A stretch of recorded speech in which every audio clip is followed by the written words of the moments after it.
they? These engines, are they also? No, they're Pratt & Whitney air-cooled. And here are the people of the hour. Yeah. I want to put my name on the plane. The plane. Bobby flown in this morning, I think this morning. And there's Carol. Miss Mammy waiting for, okay, there we are with Homer Moeller. Right there. And blazoned on the... 65th Bomb Group, 781st Bomb Squadron. That's what What's that the is. first BG? That's Bomb Group. BG is Bomb Group, And then and BS is Bomb Squadron. There's, in the 15th Air Force, there was wings. We were in the 55th Wing, 465th Group, 781st Squadron. About 1,200 men in the squadron. Empty weight. This thing was. 36.5. Yeah. We were almost twice that when it was But fully. that's in tons. That's 18. Yeah, that's heavy. we were about 36 tons when we took off. Okay. Now, this rotates, not fully, but about 90 degrees, or I should say about 180 degrees rotation. And there are doors that close behind the individual in it. And when we get in, you'll see tracks where the shells followed to get to these guns. They're 50 caliber guns. How many? So we'll show, Aren't they interesting? this is an emblem for my bomb group, the 465th. And it's on there because the 465th donated. Two groups get their emblems on the rudders due to the amount of donations being the most. What insignia they had, I don't remember, but it would be different than that. Down south of me was what they called the Cottontail group. And they had white and blue painted on their rudders. Say, Homer, I see the name of a Father Murphy on there. Would that have been a priest that was part of Not your... likely. You think he went into the priesthood afterwards? Probably did. Oh, okay. Because we didn't have any, You let's say, didn't have clergy. it. You line. didn't have No. it. Behind me to By the push way, me. this plane was all in boxes at one point. They shipped it back from England. Well, it went to India after the World War II. The English gave it to the Indian government, or used it. And then after 28 years, an Englishman bought it, and then he put it in boxes and crates. He took it all apart. and Over sent in it to India. England.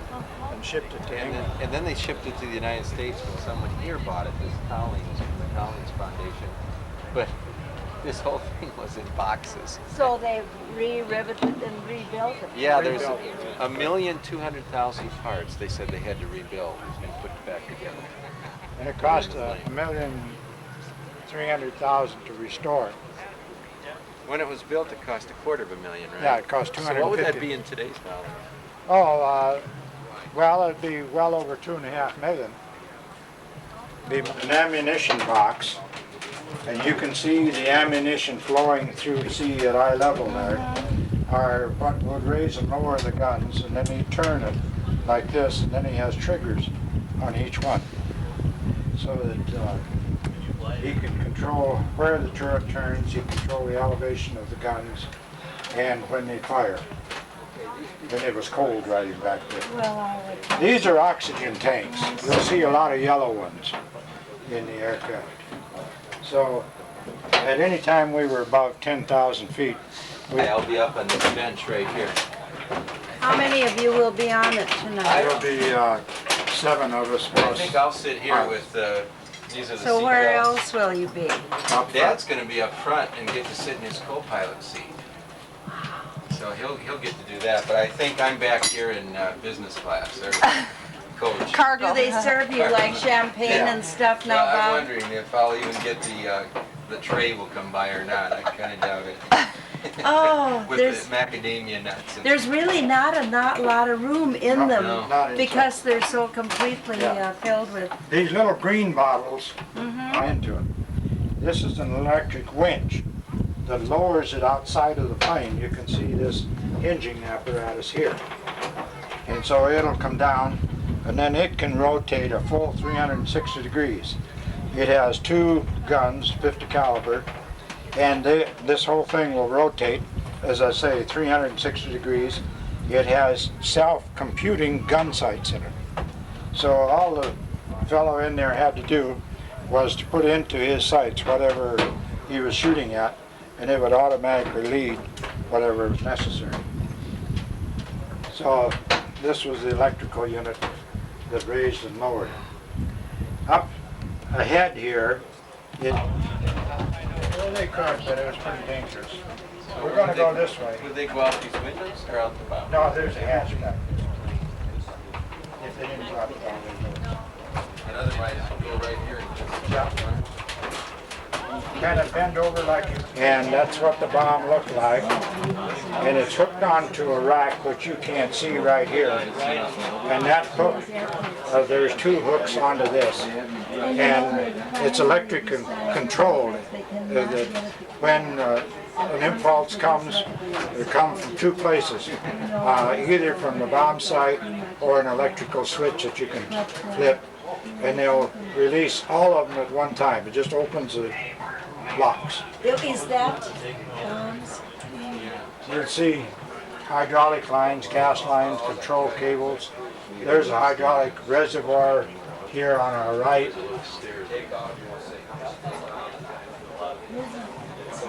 Here's a fire extinguisher. Now, if we move up forward, Up in that right-hand seat where you see the steering wheel, that's the co-pilot seat up to the right. And either they'll have him sitting here on the bench and then go up when the plane's airborne, or maybe they'll even let him sit there while they take off. I don't know. so which are the they top two or two, Bob. do. Oh, well, that's just above you. You can come up and do that. But that's where he'll be flying today.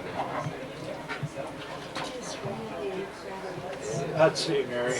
This is the fuel lines, isn't it, Dad? That too will rotate 360 degrees, Don't you? and we'll quit firing so Shells explode. you'll never shoot into the propellers. Okay. So that was the top turret gunner. 25,000 feet, yeah. This table here and chair was for the radio operator. And So who did he talk to?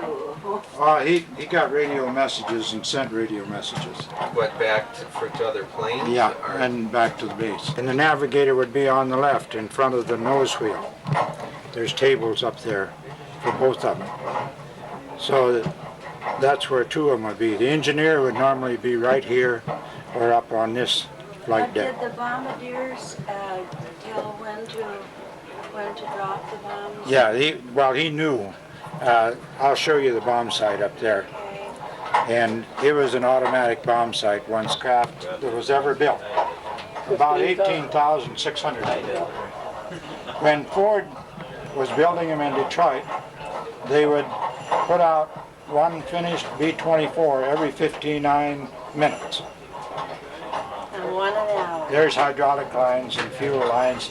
There's gas pumps all over the place up in there. And it was up to the engineer to look to see at his fuel gauges up here how much fuel was in each tank. And he could pump fuel from any tank to any other. How many gallons does it? Well, when we were fully loaded, we would have 2,250 gallons in the wings.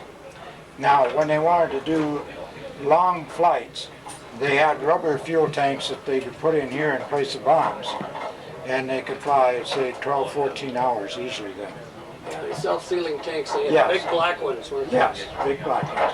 What was the endurance on the regular tank? I really don't know, but I never had one that had to be replaced. No, I mean, how many hours could you fly? Oh, up to 10 hours. Is there? Yeah. Wow. Yeah, But you as said it co-pilot- takes how many gallons to even take off? Well, to warm up and take off took about 400 gallons. 220 miles an hour, there'd be some wind.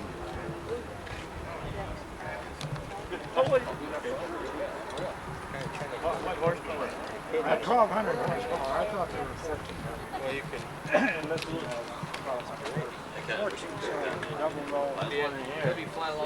Oh yeah, isn't she a honey? Slits girl? Yeah, yeah. Oh, you ought to have seen what was painted on them. Oh, I imagine. Anything. You guys had their girlfriend's pictures on there, I suppose, huh? Yeah. Golden girl. It's actually Beautiful aircraft. somebody's radio control. Okay. Oh, look at that P-51 Mustang. Yeah. Oh, Oh, that thing is sleek. that's the nicest airplane ever built, I think. That and the 38. Oh, that P-51 was a pretty quick airplane. Oh, goodness, yeah. They listed the top speed at 390, but it would do 550 straight and level. Yeah. Everything along here was my squadron, and this Altaf is the head of the squadron.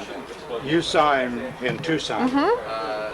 And some of these guys, like this one I knew, and this fellow, this one I knew. So a lot of them. These were the names of the aircraft. Here's Dahl, the fellow that I flew with the most. Okay, what are these? These are Crew crews that have names. donated how much money, Dad? What does it take? $250 to get anything like this on. And this was Dad's pilot that he was a co-pilot with. Here, his name's, I've met him before. He's a wonderful man. Lives out in California now. Okay. His wife, very No. fine people. Sorry. This guy is the head of the reunions that Oh, yeah. Altaf. He lives out in Palo Alto. Or yeah, Northern California. He's right out there by Stanford. He just Now, Dad, this G. Moeller, was that your cousin that's on it? No. Because I saw that on another one of these Uh-huh. places. There's a G. Moeller, and I just thought maybe that was. Yeah, Massini and Fraser. I didn't know Jones, but now there's a Martz on here. This fellow got hit. He was a pilot. Got hit on a mission and killed instantly. They knew, it sounds gross, but they looked at him and saw the right side of his body was missing. That particular one? That particular guy, 25,000 turns a minute. There's a damper back here that you can control that will shut off the exhaust and pressurize back up to the engine so you can pump more fuel into the engine. And here, That's, I can't these think of cowling something I'd rather tops be doing. are only this way while the aircraft is on I the said what my ground, last stop would be. and to keep the engine cool. Once you get in the air, you close You it. will be fine. You will be fine. That's the way This I look propeller- at it. This is the most well-maintained, one of the most well-maintained. Has several ways that it can be called pitch. You can bring it out like this, you can bring it straight out, and if all three blades come straight out, it would be what you call feathered. So there's a hydraulic cylinder up there in that hub that you can control, and so there's high pitch and low pitch. You want low pitch so the propeller will turn faster, and that occurs on takeoff and landing. When you're up in the air and want to pick up speed, you turn it to high pitch, and then you take a bigger bite into the air and you pick up speed. When the engines originally came out, these side vents were not on them. They found the engines would overheat. So they rebuilt the cowling with more air flowing into it. Now there's what they call a double row engine. There's 7 cylinders in the front row, and there's 7 cylinders behind them. And the pistons are about 9 inches in diameter. Well, they said It's a 1,200 horsepower engine, Pratt & Whitney. It has oil on it, if you can believe it, a 15-gallon drum for oil. A little bit more than you have in your car. And even then, you can run out of oil sometimes if that would happen. There was a leak someplace that would cause it. But if your engine was going bad or you got shot up and you wanted to not have it like this, because this was just like if you had a stone behind your wagon stopping you from moving. turned as this. In the early days, If I guess the 50s, the engine wasn't running, there it was a would cause a drag. that was on there. So to eliminate that drag, you'd full feather it to 90 degrees forward, And they landed. and then it would rotate a little bit, but it Oh, they were wouldn't gone, yeah. drag They you died. backwards. They're on there. The door came open. Oh, you can see here, this would be where the hydraulic is coming into the system. On top of this is a rubber inner tube. On top of that inner tube is wooden blocks, about that wide and about that long. And when you step on the brake, which is the top part of the rudder, you pump hydraulic fluid through here into that inner tube, expands, and the blocks come out and touch this brake drum. And that's, And that's how the way you you stop. Wooden blocks stop you. Now, that's not all that comfortable. Why wouldn't they heat up? I mean, wouldn't wood? You had to be careful that you didn't overheat them. You'd burn them up. But certainly there were other materials that had a Well, higher. they didn't have asbestos at that time that you could impregnate into it. So what was it, oak or what kind of wood? Yeah, an oak type. solid. Solid. Yeah. Now, Okay. when you were co-pilot, Dad, your job was to come out and inspect the plane before takeoff, right? Right. Weren't you? What would you do? What would you look at first Well, when you came out? Kick We'd the go and tires? Look at the engines. Check the dipstick. And then look for any oil leaks, gas leaks, low And at tire. one point you found something wrong, didn't you, with the plane? I don't remember. Oh, it seemed like it. No, I'm sure he did.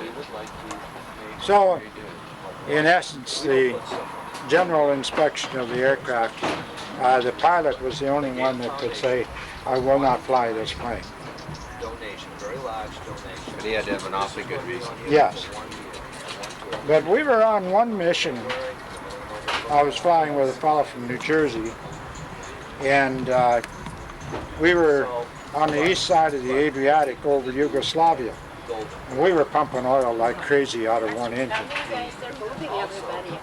And I said to him, hey, we got to turn around and go back. We're never going to make it with that. So we turned around and went back with our bomb load. They'll tell us to move, I guess, when we Did you want us? Did you see his name or the doll screw up your mouth? Yeah, he, That's all right.